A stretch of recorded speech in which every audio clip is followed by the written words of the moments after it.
성경을 함께 드시고 주의 말씀은 내 발의 등이요 내 길의 빛이니이다. 아멘. 오늘 주시는 하나님의 말씀 창세기 제 11장, 여러분과 제가 가진 성경 12쪽 혹은 13쪽에 있는 말씀입니다. 창세기 제 11장 1절 말씀에서 9절까지 있는 말씀 봉독합니다. 창세기 제 11장 1절에서 9절 말씀. 온 땅의 언어가 하나요 말이 하나였더라. 이에 그들이 동방으로 옮기다가 신할 평지를 만나 거기 거류하며 서로 말하되 자 벽돌을 만들어 견고히 굽자 하고, 이에 벽돌로 돌을 대신하며 역청으로 진흙을 대신하고, 또 말하되 자 성읍과 탑을 건설하여 그 탑 꼭대기를 하늘에 닿게 하여 우리 이름을 내고 온 지면에 흩어짐을 면하자 하였더니, 여호와께서 사람들이 건설하는 그 성읍과 탑을 보려고 내려오셨더라. 여호와께서 이르시되 이 무리가 한 족속이요 언어도 하나이므로 이같이 시작하였으니 이후로는 그 하고자 하는 일을 막을 수 없으리로다. 자 우리가 내려가서 거기서 그들의 언어를 혼잡하게 하여 그들이 서로 알아듣지 못하게 하자 하시고, 여호와께서 거기서 그들을 온 지면에 흩으셨으므로 그들이 그 도시를 건설하기를 그쳤더라. 그러므로 그 이름을 바벨이라 하니 이는 여호와께서 거기서 온 땅의 언어를 혼잡하게 하셨음이니라. 여호와께서 거기서 그들을 온 지면에 흩으셨더라. 아멘. 오늘 이 읽어드린 말씀 생각하면서 말씀의 제목을 바벨을 생각하며 라고 하는 제목으로 잠깐 말씀드리려고 합니다. 바벨탑, 바벨. 자, 여기 좀 보세요. 바벨이라고 하는 말 뜻이 뭐냐면 성경에 나와 있는 대로 혼란하다, 혼잡하다 그런 뜻입니다. 그러니까 바벨탑이라고 하는 건 사람들이 바벨탑 꼭대기까지 하나님처럼 되어지기 위해서 만들 때 하나님이 그것을 흩으시면서 하시는 말씀이, 너희들이 너희들 힘으로 하나가 되려고 하니 내가 너희를 흩어야 되겠다. 그리고 창세기 11장에 흩으시는 모습이 나와요. 그러면서 그 이름을 바벨, 그러니까 우리가 바벨탑 그렇게 얘기하는데 그 뜻이 뭐냐면 하나님이 혼란케 하시고 하나님이 혼돈을 주셔서 어지럽게 만드셔서 흩으셨다 하는 뜻입니다. 왜 이 시기에 바벨을 생각해야 될까? 오늘날 우리가 사는 이 현대 사회는 생명공학이 발달되고 그 다음에 정말 AI, 인공지능이라고 하는 것이 발달되어져서 이제까지 우리가 살던 세상과는 전혀 다른 삶의 모습으로 우리들이 살아가는 현실이 되었습니다. 제4차 산업혁명이라고 하는 생각하는 만물혁명이 일어나서 모든 것이 다 초지능 사회가 되어져서 이전에는 책으로 수십 권 갖고 있어야 된 백과사전적인 지식이 요새는 핸드폰만 열면 그냥 다 찾아서 알 수가 있습니다. 그러니까 책이 필요가 없을 정도가 되어졌다 그 말이. 제 방에 있는 그 신약 성경 혹은 구약 성경의 주석들도 요만한 판 안에 다 들어갑니다. 요새는 그 판도 필요 없고 그냥 앱만 깔면 내용이 다 나오게 돼 있다 그 말이에요. 여러분들도 설교를 잘 듣기를 원한다 그러면 설교 잘하는 목사님들이 수도 없이 유튜브를 통해서 많이 배출되고 있는 모습을 볼 수가 있습니다. 그러니까 핸드폰이라고 하는 그 작은 것 하나에 우리가 90년대, 2000년도에 갖고 있었던 컴퓨터의 큰 용량의 것이 그 안에 다 들어가고도 남는다 그 말이에요. 그러니까 세상이 얼마나 발달하고 얼마나 발전되어진지 알 수가 없습니다. 더군다나 생명공학이 발전되어지고 유전자공학이 발전되어지면서 치료약들이 너무너무 많이 나왔습니다. 그렇죠? 그러니까 이 땅 위에 삶을 살면서 사람들이 오래 삽니다. 그 다음에 마치 이 땅 위에 점점 인간사 삶의 모습이 더 행복해질 것처럼 착각하고 삶을 살아갑니다. 그런데 오늘날 이 땅 위에 지구적인 전염병이 왔습니다. 코로나 19라고 하는 코로나 바이러스 우한 폐렴이라고 하는 것이 오게 되어져서 전 세계적으로 공포와 불안의 도가니 속에 있는 것을 볼 수가 있습니다. 여러분, 인공지능이 발달하고 세상이 그렇게 뒤바뀌어지면서 삶의 모습이 점점 좋아져야 할 터인데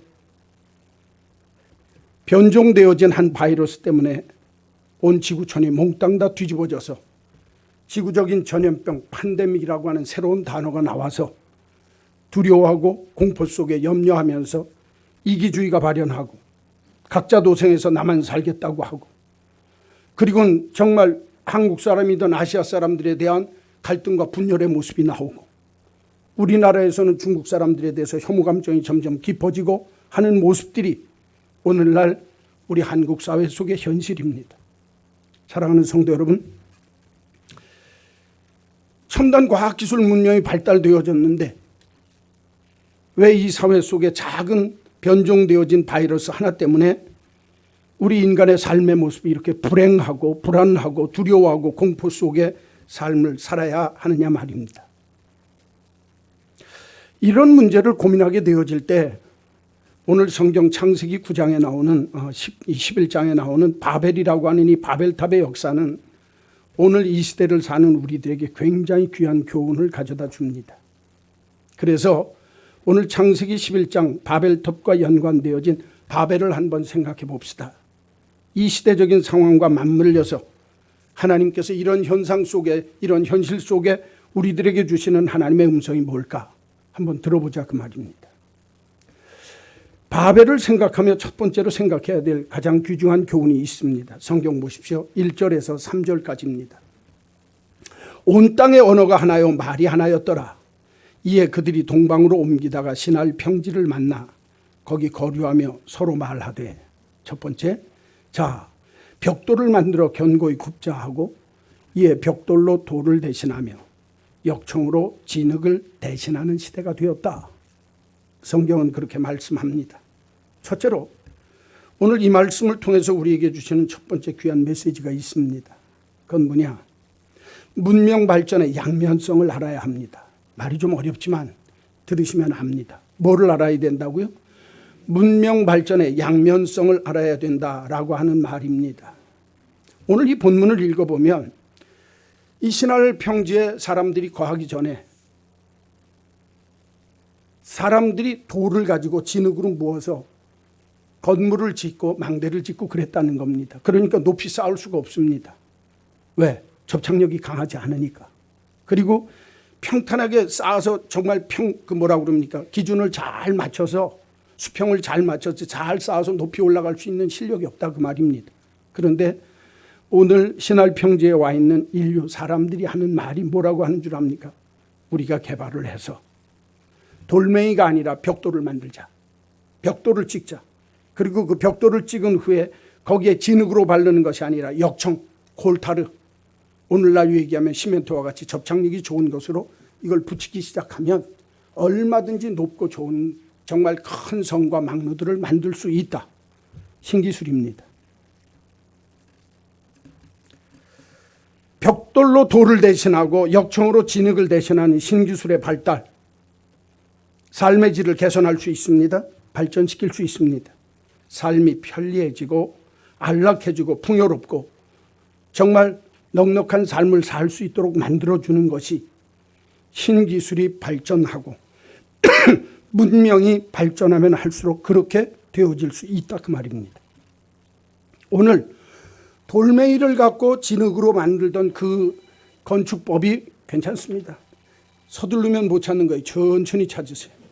그리고 그저 하나님이 전화하셨다 생각하고 천천히 끊으세요. 자, 그러니까 벽돌로 신기술이 발달되기 시작하니까 문제가 있다 그 말이 그렇죠. 그러니까 여러분 신기술이 발달되어지면 좋은 것 같아도 그 이면에 다른 단점과 약점들이 있다 그 말입니다. 오늘날 4차 산업혁명 시대라고 이야기를 합니다. 그렇죠? 아까도 말씀드렸지만 수없이 많은 어린아이들이요. 요새는 무슨 말만 하면 딱 하고 검색해버리면 다 압니다. 그렇죠? 그러니까 많이 안다고 똑똑하다고 자랑할 시대가 아닙니다. 오늘날 지식에 대해서 자랑할 사람은 그건 미련한 겁니다. 학교에서 배우는 수업 어떤 의미에서는 거의 의미가 없습니다. 지식보다 중요한 것이 생각할 줄 아는 사색이 중요한 시대입니다. 내가 정말 이 땅 위의 삶을 살면서 내가 검색하면 다 나오는데 무슨 지식에 대한 이유가 뭐가 있습니까? 내가 지식보다는 상상할 줄 알고 창의력을 키우는 것이 어떤 의미에서는 더 좋을 수도 있습니다. 어제 저녁에 제가 설교 준비하다가 나왔는데 내 이름 미스터 트롯 요새 유행한다고 그럽니다. 그래서 한번 봤어요. 봤는데 꼬맹이가 나왔는데 거의 한 12살 됐을까? 잘해요. 몇 살? 왜 나한테 그걸 자꾸 구체적으로 가르쳐 주려고 그러세요? 하여튼 12살, 13살. 잘해요. 잘해. 괜찮아요. 잘해요. 제가 그거 보면서 쟤는 저걸로 평생 먹고 살아도 되겠다. 그죠? 걔가 산수를 알겠습니까? 국어를 알겠습니까? 상관없다고 말이에요. 오늘날 내가 지식이 아니라 상상할 수 있고 창의적인 능력을 가지면 무엇 한 가지만 가지고도 살 수 있는 세상이 됐습니다. 애들도 어른이 모르는 거 글자만 쳐주면 딱딱 답이 다 핸드폰에서 나오게 되어 있습니다. 그렇죠? 그러니까 내가 생각하기보다는 사색하기보다는 검색하면 끝이 납니다.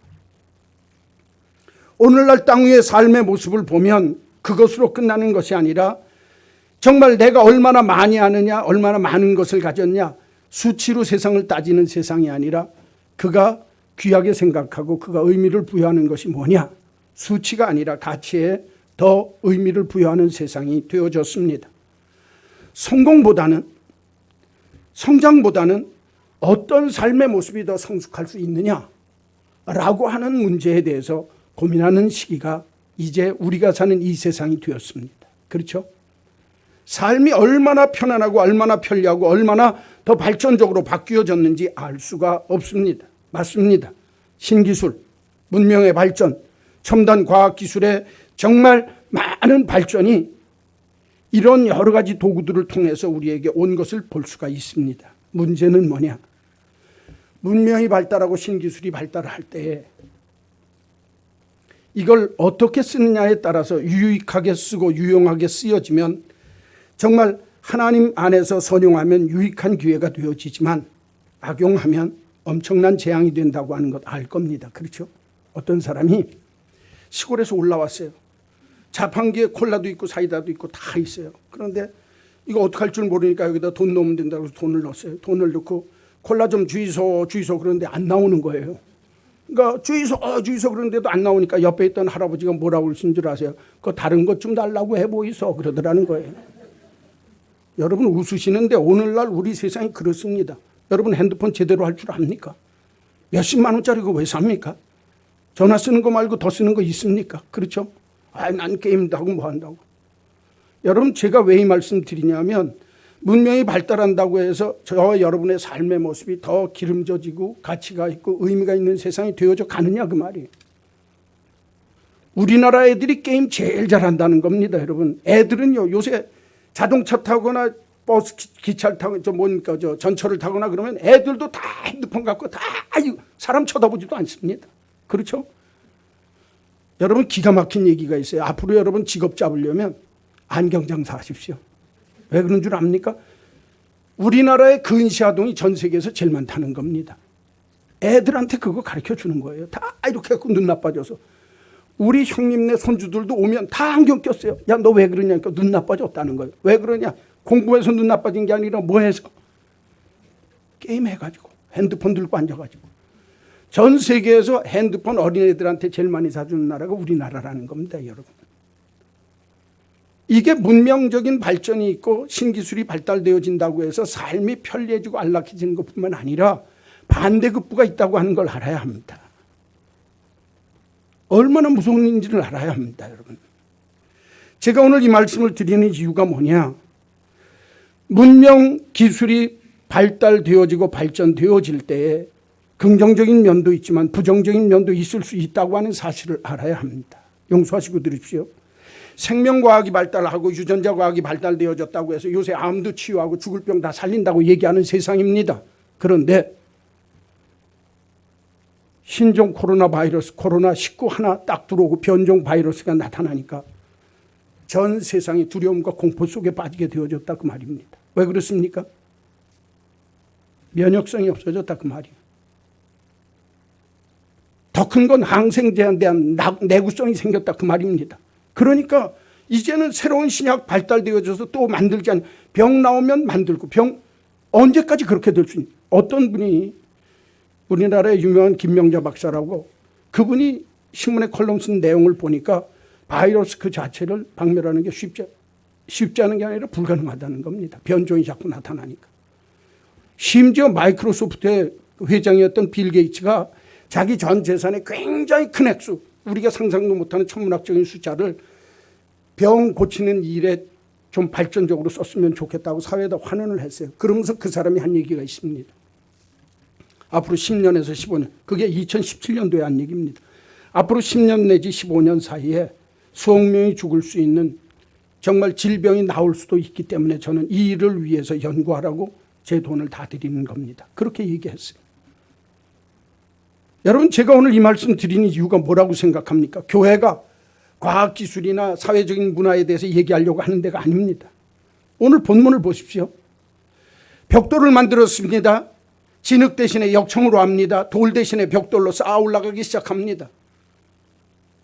이전에는 상상도 못했던 높은 탑과 망대를 만들 수가 있습니다. 그러나 그 이면 속에 숨겨진 다른 모습을 봐야 된다 그 말입니다. 오늘날 첨단 기술이 발달하고 문명이 발전하면 발전되어질수록 몰 개성화, 다른 말로 얘기하면 세계화되어지기 때문에 자기 자신의 삶의 모습 속에 정체성을 찾기 어려운 세상이 되어져 가고 있습니다. 사람다운 모습이 다 없어집니다. 비인간화가 일어납니다. 전철 속에서도 버스 속에서도 지나가면서도 쳐다보지도 않고 핸드폰에만 붙들려 있는 다른 사람과 단절되어진 개체화 현상이 일어나기 시작합니다. 공동체성이 상실되어집니다. 문명이 발전되어진다고 할 때 좋은 면도 있고 편리한 면도 있지만 그 이면에 문명의 발전으로 인해서 인간들이 정말 자기가 자기의 정체성을 잃어버리고 개체화되어지고 또 이 땅 위의 삶을 살면서 사람다움을 잃어버리는 세상이 되어진다는 거예요. 예전에 저희 어머님이 그러셨어요. 세상이 발달하면 발달할수록 여자들만 편해진단다 그러셨어요. 20년 전에 돌아가신 할머니, 우리 어머니가. 그게 무슨 소리인지 압니까? 여자들은 세탁기 나오니까 빨래도 안 해. 세척기 나오니까 식기세척기 나오니까 설거지도 안 해. 누구만 편해져? 요새는 대림질 안 해도 돼요. 흔들흔들 털어서 다 해주니까. 그렇죠? 그러니까 요새 세상이 거꾸로 간다 그 말이에요. 반면에 사람다운 맛이 없습니다. 대림질하면서 내 남편과 내 자녀들을 생각하고 음식을 만들면서 삶의 모습 속에 인간다움이 사라지는 세상이 됐다 그 말입니다. 더군다나 세계화되어지고 도시화되어진다고 합니다. 우한 1100만이 있는 도시가 교도소가 됐습니다. 들어가지도 나가지도 못하는 세상이 됐습니다. 여러분, 옛날 같으면 모여 살지 않으니까 전염병이 있어도 여기는 창고라도 여기는 아닌 데가 있었단 말이에요. 그렇죠? 요새는 들어오는데 공항마다 다 문 걸어 잠깁니다. 항구마다 다 문 걸어 잠깁니다. 그렇죠? 자국민 보호하겠다고. 세계화되어져서 정말 비행기술이 발달하고 다 발달되어졌다고 해도 결국에 유익되기보다는 오히려 병이 더 많이 퍼지고 더 빨리 퍼질까 봐 걱정하고 있습니다. 나이가 들었습니다. 나이가 드니까 면역력이 없습니다. 그러니까 그런 신종 바이러스가 들어오면 인간은 약해질 수밖에 없는 게 우리 인간이라는 겁니다.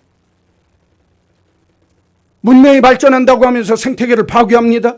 거기에서 오는 다른 제2의 숙주 동물들을 통해서 우리에게 오는 야생동물을 통해서 오는 피해가 이루 말할 수 없이 만들어지고 있습니다. 이게 여러분과 제가 하는 상식적인 얘기들입니다. 세계화, 도시화, 그 다음에 생태계가 파괴되어지고 여러분과 제가 건강하다고 그러면서 나이가 들면 들수록 건강한 것이 아니라 약해지니까 면역력이 정말 약해지고 내구성이 약해지기 시작하니까 여러분 그렇게 되어지면서 우리들의 삶의 모습 속에 뭐가 오기 시작합니까?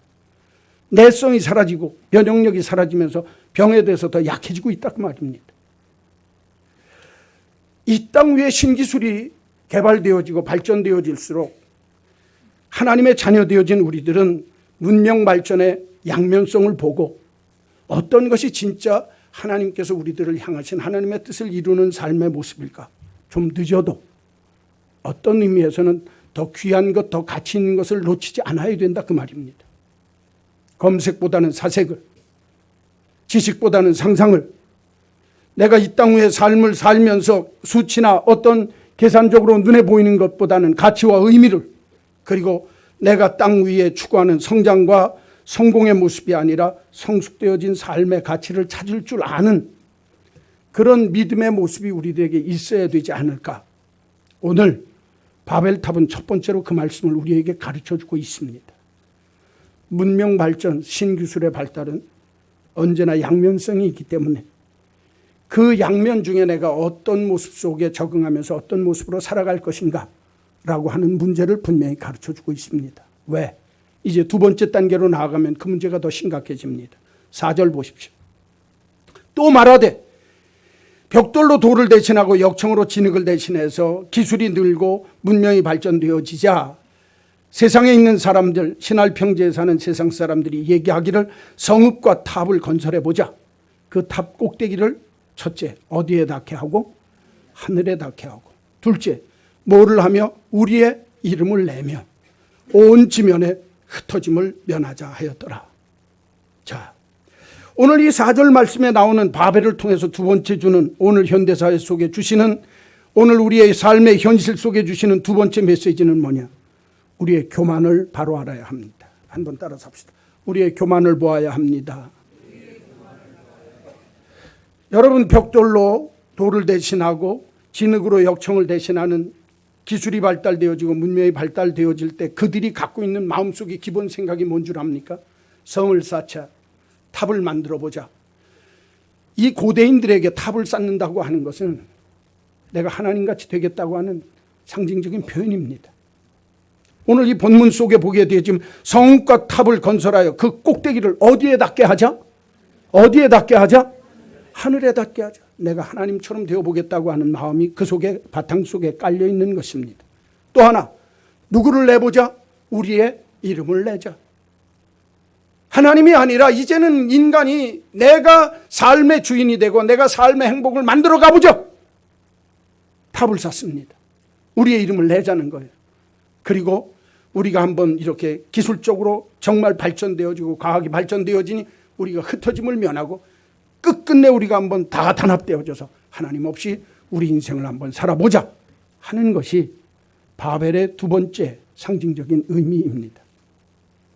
성읍과 탑을 건설하여 그 탑 꼭대기를 하늘에 닿게 하자.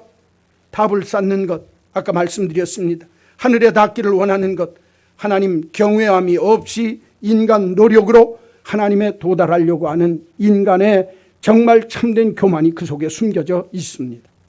우리의 이름을 내자. 역사와 삶의 주인이신 하나님을 버리고 우리 인간의 이름을 내어보자. 유명해지고 명성과 인기를 얻고 지극히 자기를 높이며 자기 본위의 삶, 교만적인 삶의 특징, 내 이름 좀 한번 내보자.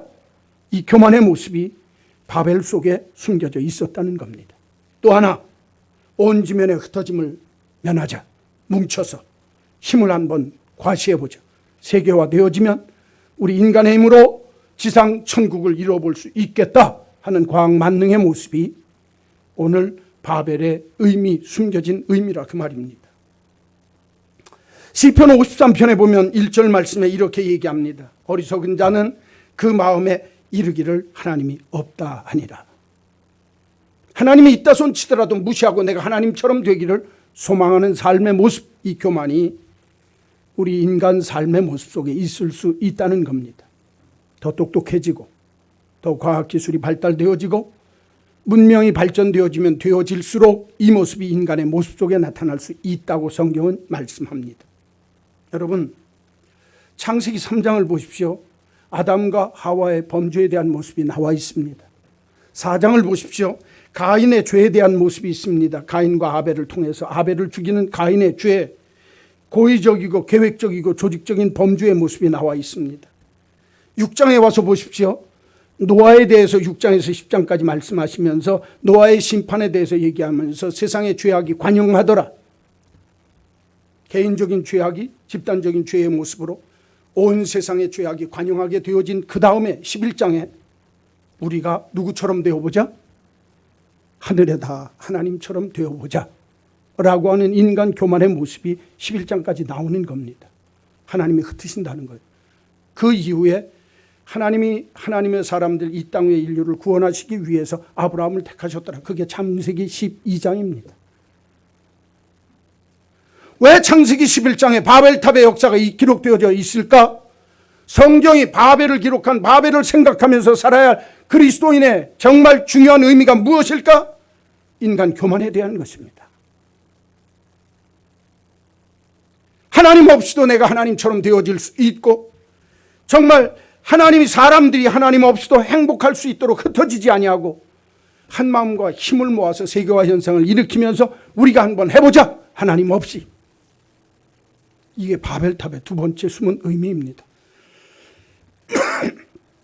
사랑하는 성도 여러분, 하나님 없이 이 세상을 살 수 있고 하나님 없이 사람이 행복해질 수 있다라고 착각하고 있는 인간 교만의 모습, 이게 얼마나 위험한 생각인지를 알아야 합니다. 힘드시니까 얘기 한마디만 할게요.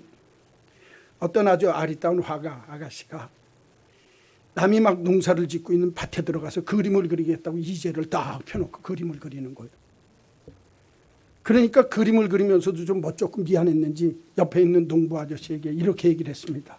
아이고, 이거 제가 농사 짓는데 이렇게 들어와서 농사일을 방해하지 않는지는 잘 모르겠습니다. 그렇게 얘기하니까 농부가 힐끗 쳐다보면서 이런 대답을 했다는 겁니다. 아니요, 정반대입니다. 나는 새를 쫓아줄 허수아비가 필요한 때였거든요. 여러분, 똑똑한 것 같아도 사람이 허수아비에 지나지 않습니다. 인간이 과학기술이 발달되어진다 할 때 아까도 말씀드렸지만 진짜 본래 찾아야 할 가치, 의미에 대한 문제를 놓치고 산다 그 말이에요.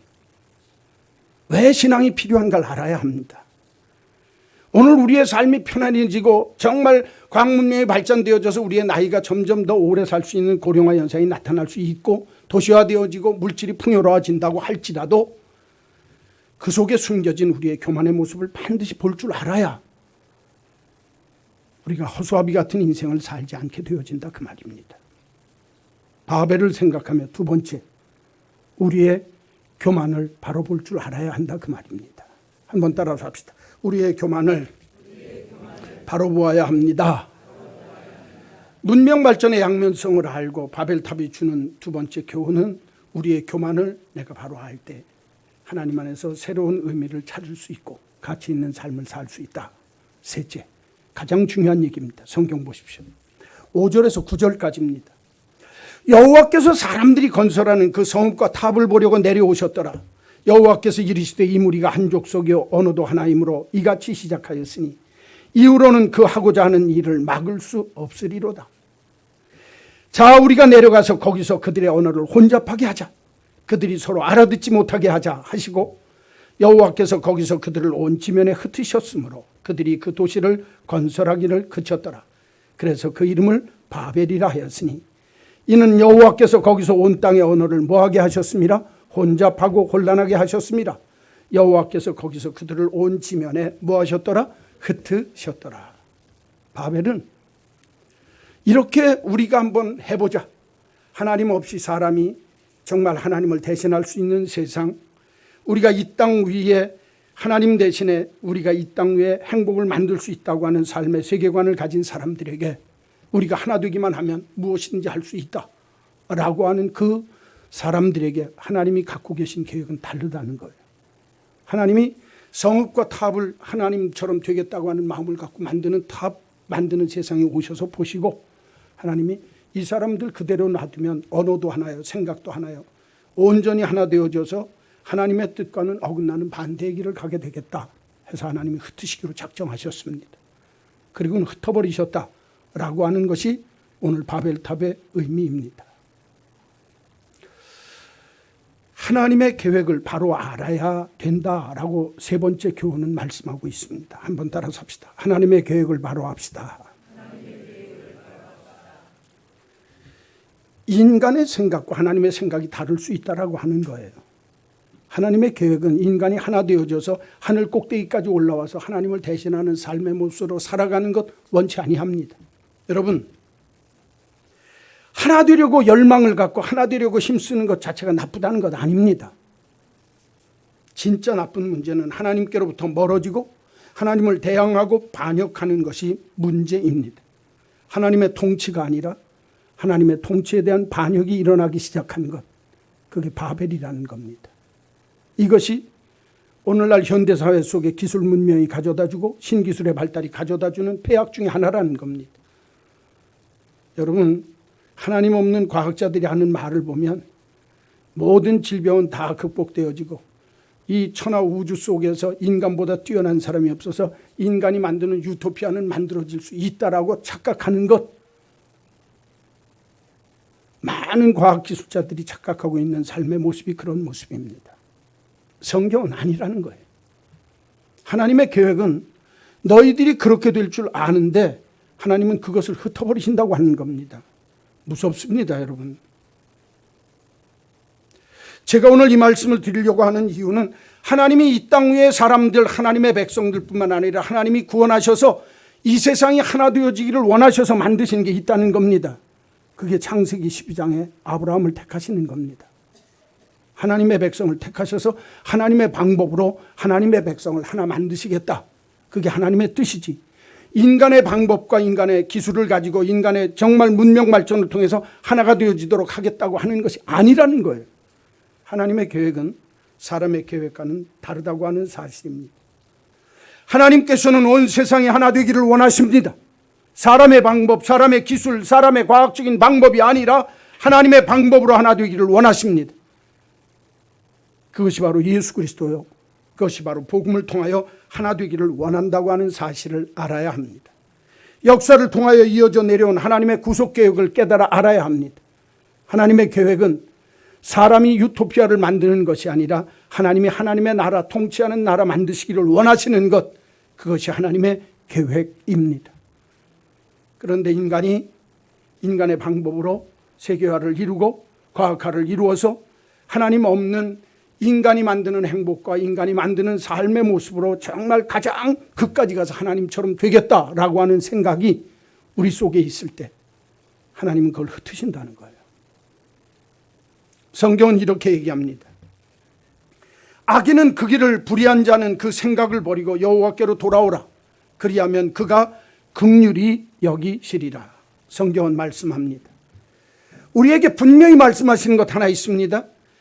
내가 내 계획을 가지고 하나님 앞에 하나님처럼 되기를 원하는 것 하나님이 원치 아니하신다는 거예요. 그걸로 하나가 되어질 수도 없고 하나가 될 수도 없을 뿐만 아니라 되도록 또 만들어주지 않겠다는 거예요. 그래서 흩어버리시겠다는 거예요. 바벨탑을 무너뜨리는 이유입니다.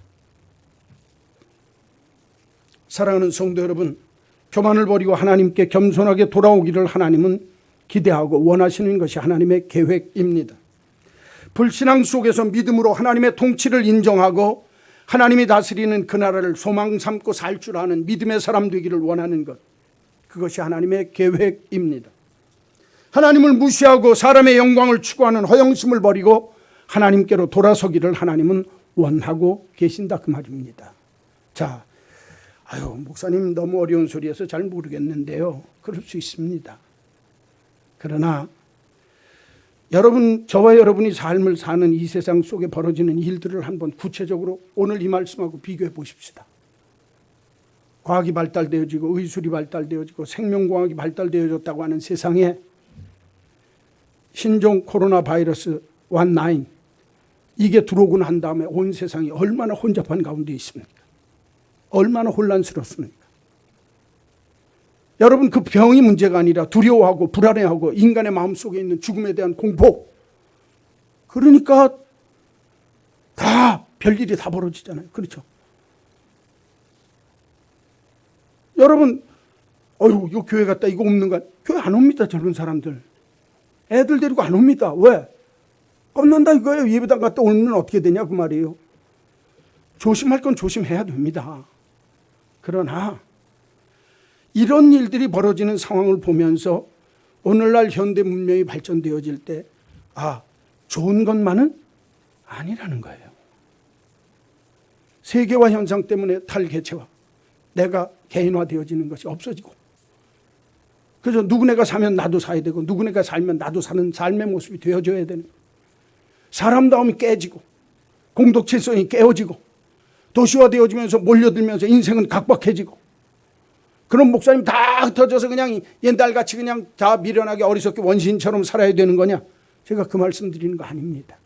그리스도인이라고 한다면 이런 삶의 현장, 삶의 현실 속에 삶을 살면서 문명 발전, 신기술의 양면성이 있다고 하는 걸 알아서 내가 많은 지식보다는 생각할 줄 아는 모습을, 검색하는 것보다는 사색할 줄 아는 삶의 모습을, 내가 수치나 성장이나 이런 것들에 관심 갖는 것이 아니라 내게 부여할 수 있는 의미, 하나님 안에서 내가 귀하게 여길 줄 아는 가치가 무엇인지, 이런 것들을 생각하면서 살아가는 것, 성경이 그걸 원한다는 거예요. 바벨을 통해서 한 번쯤 우리가 이 시대 속에서 바벨을 묵상하고 바벨을 사색해야 할 이유가 어디 있느냐? 여기 있다는 거예요. 내가 그리스도인으로 내 인생 속에 바벨을 짓고 있지는 않은 것. 구체적으로 얘기하면 용서하십시오.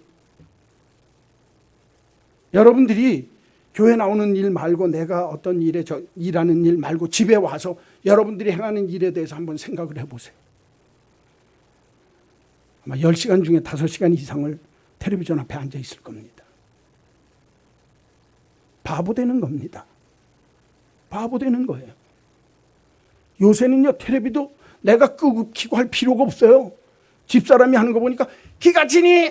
네. 9번 틀어. 예, 틀어요. 그리고 집사람이 농담으로 나가면서 기가 지니? 예. 집 짧아. 주인님 걱정하지 말고 다녀오십시오. 이랍니다, 여러분. 세상이 이렇게 바뀌었어요. 이게 인공지능이라고 하는 것하고 이렇게. 그런데 어머니 다녀오겠습니다. 여보 갔다 올게. 그 말 하던 사람이 이제는 말할 사람이 없으니까 기가 지니 집 짧아 그러고 나가는 판이 됐다고 말이에요. 뭔 세상이 이런 세상입니까?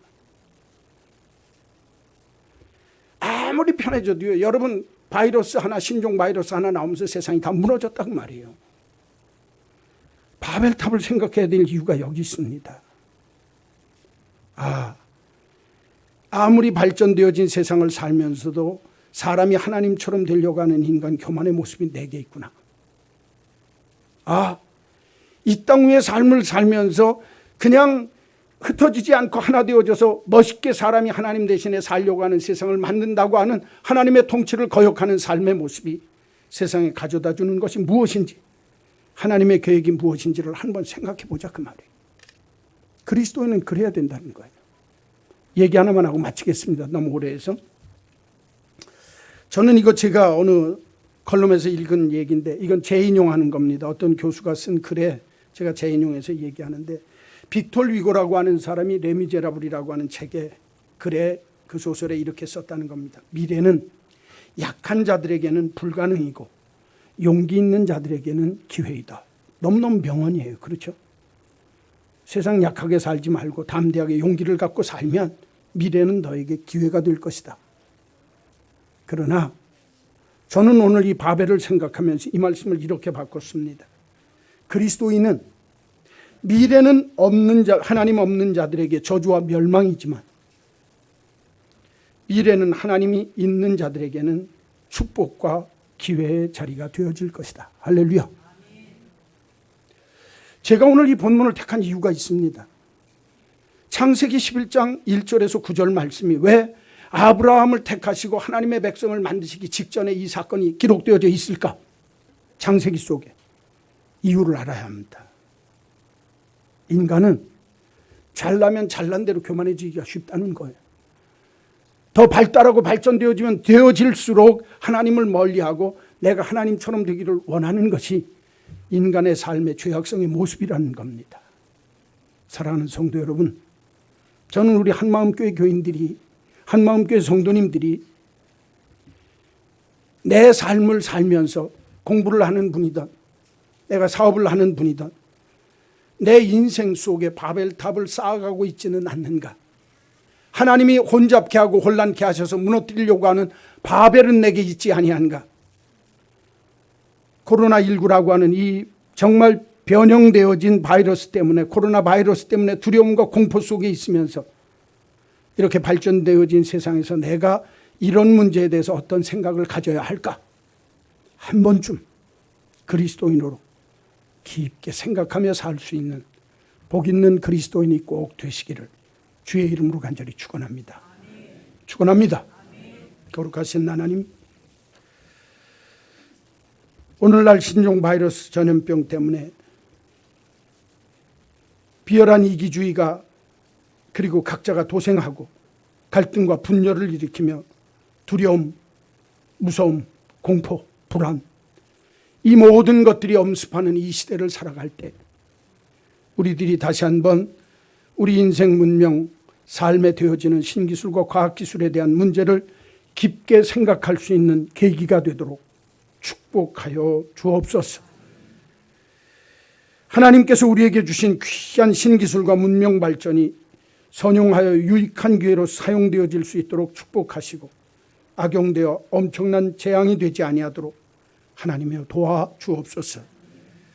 우리의 교만을 보게 하셔서 사람이 하나님처럼 될 수 있다고 하는 생각과 삶을 버리게 하시고 사람이 하나님 없이도 행복할 수 있다고 하는 어리석은 사고하지 아니하도록 우리의 마음속에 교만을 뿌리 뽑아 주옵소서.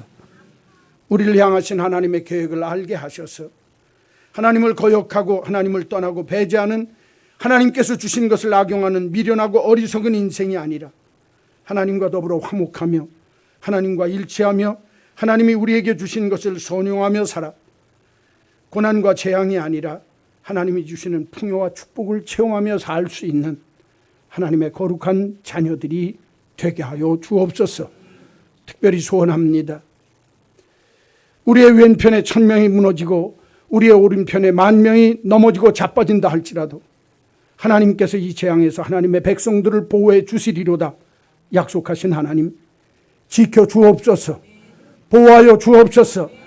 특별히 이 나라와 이 민족뿐만 아니라 세계적으로 정말 번지고 있는 이 온역과 질병 속에서 온 백성들이 두려워하거나 떨지 아니하고 각자 이기주의에 빠지지 아니하도록 속히 물리쳐 주셔서 이 국가의 평안과 세계적인 평안의 모습도 허락해 주시기를 원합니다. 이런 지구적인 팬데믹 현상이 일어날 때마다 우리가 주 안에서 정말 온 세상을 위하여 기도할 줄 아는, 하나님의 통치를 고대할 줄 아는 거룩한 백성들로 살게 하여 주옵소서. 예수님의 이름으로 기도하옵나이다. 아멘.